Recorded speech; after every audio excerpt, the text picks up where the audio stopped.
یہ بھی پتہ چل جائے گا کہ کون سی چیز اس کے لیے قیمتی ہے اور کون سی چیز اس کے لیے بیکار ہے.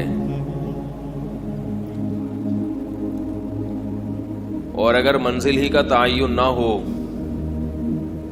بے مقصد زندگی ہو، تو پھر یہ کیسے پتہ چلے گا کہ کون سی چیز اس کے لیے قیمتی ہے اور کون سی چیز اس کے لیے بیکار ہے؟ غیر مسلمین جو ہیں ان کی زندگی کا مقصد چونکہ یہ دنیا ہوتی ہے، اس لیے دنیا کی زندگی کو سامنے رکھ کر جب وہ وقت گزارتے ہیں تو جن چیزوں میں وہ ٹائم پاس کرتے ہیں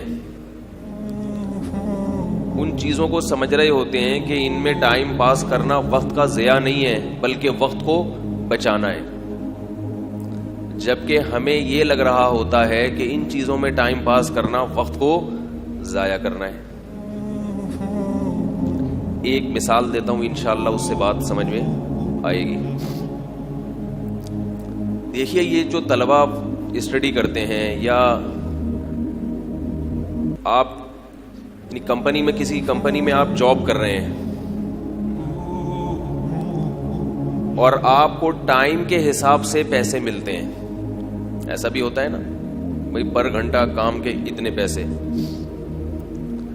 اس دوران اگر نماز کا وقت آ جائے اور آپ نکل جائیں نماز کے لیے، آپ کا امتحان ہے، پیپر ہے، ایک ہفتے کے بعد آپ اس کی تیاری کر رہے ہیں، درمیان میں نماز کا ٹائم ہوا تو آپ چلے گئے کہاں؟ نماز کے لیے. تو یہ ٹائم آپ کا اسٹڈی میں نہیں لگ رہا، پڑھائی میں نہیں لگ رہا، آپ کو ایسا لگے گا کہ یہ ٹائم ضائع ہو رہا ہے، اور دیکھنے والے کو بھی ایسا لگے گا کہ یہ ٹائم، بولو بھائی، ضائع ہو رہا ہے. کسی کمپنی میں آپ ملازم ہیں، آپ نماز کے لیے جتنا ٹائم گزاریں گے آپ کے باس کو بھی لگے گا کہ یہ وقت کیا ہو رہا ہے؟ ضائع ہو رہا ہے. اور آپ میں بھی اگر دین کی فکر نہیں ہوگی تو آپ کو بھی ایسا لگے گا کہ جو ٹائم میں لگا کر اور پیسے کما سکتا تھا وہ ٹائم میرا گویا کہ ضائع ہو رہا ہے. ضائع نہیں بھی ہو رہا تو کم از کم کسی قیمتی کام میں استعمال نہیں ہو رہا، کیونکہ آپ کو یہ محسوس ہو رہا ہے کہ آپ کا جو ہدف تھا، ہدف آپ کا کیا ہے؟ پیسے کمانا. ہدف آپ کا کیا ہے؟ امتحان میں کامیابی حاصل کرنا. اس ہدف میں یہ نماز کے ٹائم جو ہیں یہ رکاوٹ بن رہے ہیں کہ نہیں بن رہے؟ بھائی کیا ہو گیا؟ یہ یقیناً 5 ٹائم نمازوں کا جو آپ ٹائم نکالیں گے یہ اچھا خاصا وقت بن جائے گا. یہ ایسا لگے گا کہ یہ کسی کام میں استعمال نہیں ہو رہا، حالانکہ یہی کسی کام میں استعمال ہو رہا ہے، باقی کیا ہو رہا ہے؟ ضائع ہو رہا ہے.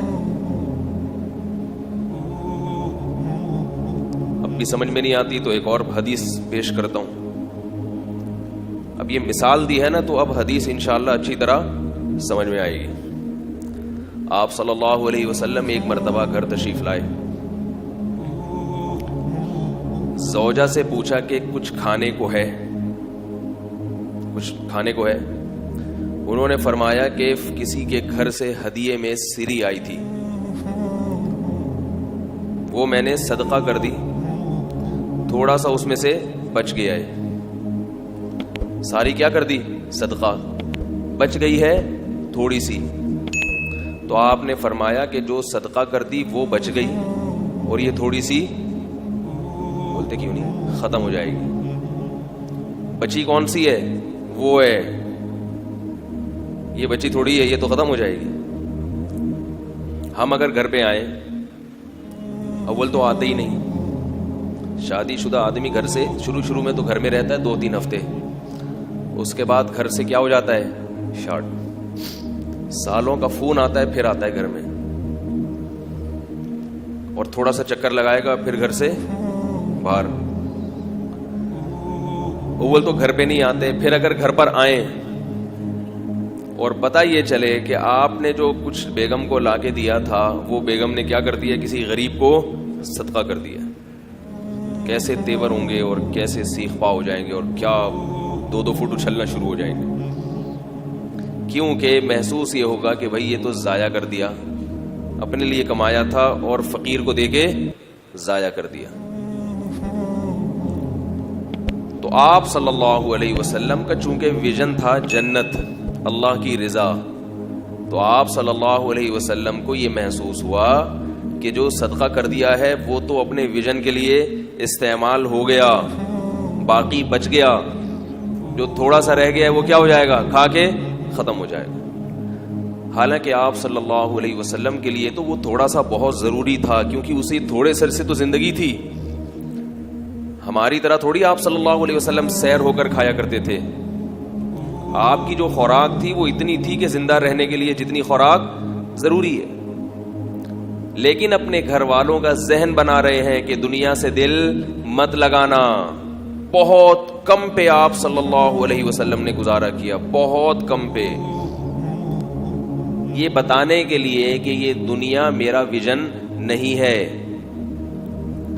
تو اب دیکھو کہ یہ جو کاروباری لوگ ہوتے ہیں, دکان پہ بیٹھتے ہیں, کسٹمر کا رش ہوتا ہے, یہ نماز کے لیے جب جاتے ہیں نا, جو بہت دیندار ہیں وہی جاتے ہیں ایسے موقع پہ کہ جب کسٹمر کا رش ہو, قریب میں مسجد ہو جہاں آپ نے جا کے جماعت سے نماز پڑھنی ہے. ایسے موقع پہ گاہکوں کو چھوڑ کر نماز کے لیے نکلنا یہ صرف ان لوگوں کا کام ہے جو بہت زیادہ دیندار ہوتے ہیں. چھوٹا موٹا دیندار کیا کرے گا کہ یار اکیلے اخپل طریقے سے پڑھ لیں گے. وہ کیا کرے گا, یار اخپل طریقے سے بعد میں پڑھ لیں گے, جلدی جلدی پڑھ لے گا, اٹھک بیٹھک لگا لے گا. تو اب رش ہے تو آپ بھاگے بھاگے جائیں گے اور بھاگے بھاگے بولو بھائی واپس آئیں گے. دل بھی نماز کے دوران آپ کا کہاں اٹکا رہے گا, دکان کی طرف, اور آپ کو ایسا لگے گا کہ یہ ٹائم کیا ہو رہا ہے, ضائع ہو رہا ہے. وہ مجبور ہیں, مسلمان ہیں, آخرت میں عذاب نہ آ جائے, ٹھگائی نہ لگ جائے, چلو پڑھ لو, لیکن ٹائم ہے کیا, تبھی مزہ نہیں آئے گا اس میں. یہ اللہ کی رحمت ہے, اللہ پھر بھی ثواب دے دیتے ہیں کہ چلو دل نہیں چاہ رہا مگر